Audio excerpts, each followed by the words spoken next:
పెరిగే కొద్దీ మీరు వంగటానికి ప్రయత్నిస్తే ఆ ఇంటికి దేవుడు ఎప్పుడు గురకాగా కాపలా కాస్తాడు. ఆయనలో మనం ఉండాలి, ఆయనలో మనం నిండాలి. ఇది ఒక ప్రాజెక్టు. మనకు వచ్చిన ప్రాజెక్టును వదిలేసి ఇళ్ళు వాకిళ్ళు వదిలి ఆశ్రమంలో ఉండమని దేవుడు చెప్పలేదు, ఆశ్రయించమన్నాడు.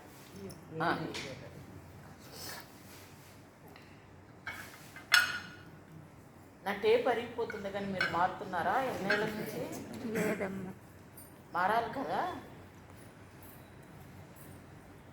మారాలి మారాలి. మారితే మనందరము చాకలి పోలి స్వర్గానికి పోయినట్టు ఒక తరంలో ఆయన తీసుకెళ్తాడు. చేసినవన్నీ అనుభవించిన తర్వాతే తీసుకెళ్తాడు. మచ్చలేని చినగని చీర ఎలా కట్టుకుంటామో, చెడిపోయిన పండుని తినకుండా మంచి పండుని ఎలా తీసుకుంటామో, మనం ఎప్పుడూ మంచిలోనే నడుస్తాం. మేము ఎప్పుడూ మంచిగా ఉండాలి. నా పక్క వాళ్ళు కూడా మంచి చీర కట్టుకోవాలి, నా పక్క వాళ్ళు కూడా మంచి నగలు పెట్టుకోవాలి అని ఎందుకు కోరుకోం? దేవుడిచ్చిన నాలుగే కదా, దేవుడిచ్చిన మనసు అరిగిపోదు. అలా మనుషులు కోరుకోవాలి. ఒక 100 ఎకరాలు ఉంటాయి, ఒక 5 ఎకరాల్లో బోరు పడింది. 5 ఎకరాలు ఇంటికి చేరు, పిట్టలు తినేస్తాయి. 100 ఎకరాలకు బోరు పడాలని దేవుడికి మొక్కోవాలి. ఈరోజు మాకు నీళ్లు పడ్డాయని టపాసులు కాల్చుకొని అవసరం లేదు. అందరికీ నీళ్లు పడితే అప్పుడు చాలా హ్యాపీగా ఉంటుంది.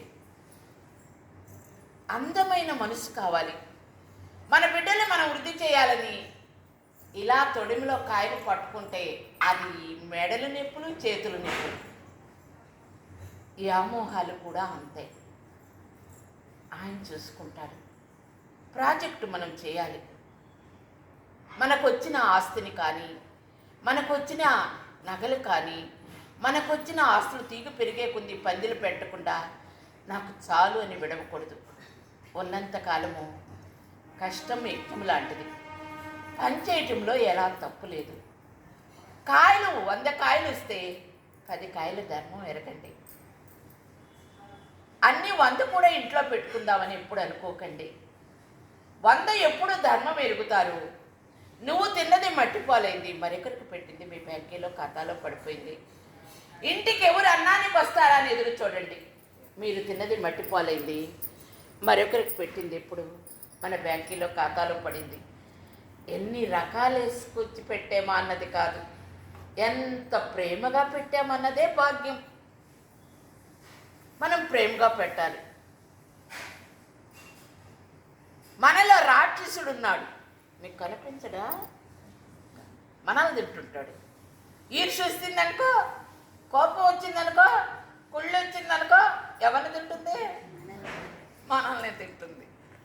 అయినా వాటిని ఎందుకు పిలుచుకొచ్చుకుంటారు?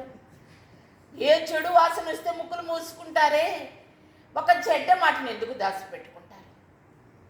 ఆడపిల్ల అక్కడికి వెళ్ళిన తర్వాత అందరినీ సమృద్ధి నడవటమే స్త్రీకి భోగము, భాగ్యము. మిద్దె మీద కూర్చుంటే కాదు, కిందకి దిగి వర్క్ చేసుకోవటమే మహాభాగ్యం. అదృష్టం అనేది 10 గంటల వరకు నిద్రపోతే కాదు, పొద్దున్నేసి పరమాత్మను పిలుచుకోవటమే అదృష్టం. ఇంట్లో దేవుడి సేవ అప్పింది అంటే ఆ ఇంటిలో దేవుడు చూస్తూనే ఉంటాడు. కానీ మీ మనసులో ఎవరు చెడిపోవాలని కానీ, ఎవరు ఆనందాన్ని చూడకుండా ఉండటం కానీ నా సమస్త బిడ్డల్లో ఉండరాదు.